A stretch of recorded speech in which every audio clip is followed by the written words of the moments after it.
আর আসলে ক্ষয় বলতে যে এটা একটা ডিজেনারেটিভ চেঞ্জ, যেটা মানুষের বয়স বাড়ার সাথে সাথে তার হাড়ের কিছু গঠনগত পরিবর্তন হয় আর কি, সেটাকে আমরা সাধারণভাবে হয়তো হাড় ক্ষয় বলি আর কি। তো হাড় ক্ষয় এটা যেহেতু ডিজেনারেটিভ চেঞ্জ, এটা বয়সের সাথে সাথে এটা কিছু পরিবর্তন হয়। তবে এই পরিবর্তনগুলোকে আমরা রোধ করতে পারি না, তবে এটাকে একটু মডিফাই করা যায়। তো এটার জন্য আমাদেরকে মেইন যেটা করতে হয় সেটা হচ্ছে একটা লাইফস্টাইল মডিফিকেশন। যে আমরা যদি আমাদের ওজনকে নিয়ন্ত্রণ করি, আমরা যদি আমাদের পোস্টার বা পজিশন সেইগুলো যদি আমি সঠিক পোস্টার বা পজিশনে আমাদের কাজগুলো আমরা করি, তাহলে অনেক ক্ষেত্রে অথবা আমাদের কিছু খাদ্য অভ্যাসের উপর অনেক সময় নির্ভর করে। আমরা যদি ভিটামিন ক্যালসিয়াম এই জাতীয় খাবার টাবারগুলো সুন্দরভাবে খাই, তাহলে সব কিছু মিলে যদি আমরা চলি, তাহলে এই হাড় ক্ষয়টা অনেক সময় রোধ করা যায়।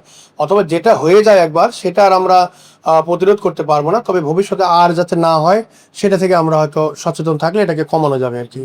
সবসময় যে শুধু ক্যালসিয়ামের কারণেই হবে সেটা না, আমরা তো আগে বলছি যে এটা একটা ডিজেনারেটিভ চেঞ্জ।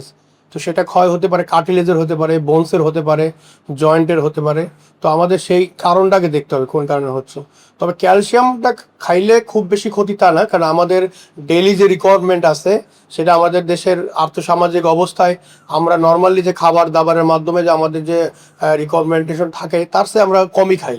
যে কারণে একটু সাপ্লিমেন্টারি খাইলে যে খুব বেশি ক্ষতি হবে তা না, তবে অবশ্যই চিকিৎসকের পরামর্শ নিয়ে যে খাওয়াটাই হলো বেটার। আমাদের যে খাবারগুলোতে ক্যালসিয়াম সমৃদ্ধ খাবার আছে, সেগুলো খাইলেও আমাদের অনেকটা সাপ্লিমেন্টের আমাদের পূরণ হয়ে যাবে। যখন আমাদের সেই খাবারের মাধ্যমে আমাদের আরও অতিরিক্ত প্রয়োজন হবে, তখন আমরা সাপ্লিমেন্টারি হিসাবে ক্যালসিয়াম খাবো। তো নর্মালি আমরা খাবারের বিভিন্ন ধরনের সোর্স যেগুলো আছে ক্যালসিয়াম সমৃদ্ধ, সেগুলো খাবার খেলেও আমাদের অনেকটা চাহিদা পূরণ হয়ে যাবে। যেমন আমরা ছোট মাছ খাইতে পারি, তারপরে দুধ কিংবা দুধ জাতীয় যে খাবারগুলো আছে, সেখান থেকে আমরা ক্যালসিয়াম খেতে পারি। হাড় হাড্ডি অস্থি মজ্জা, সেগুলো থেকে আমরা ক্যালসিয়াম জাতীয় খাবার পেতে পারি। এরকম বিভিন্ন যেগুলো খাবারের উৎস আছে, সেখান থেকে আমরা ক্যালসিয়াম পাই সাধারণত।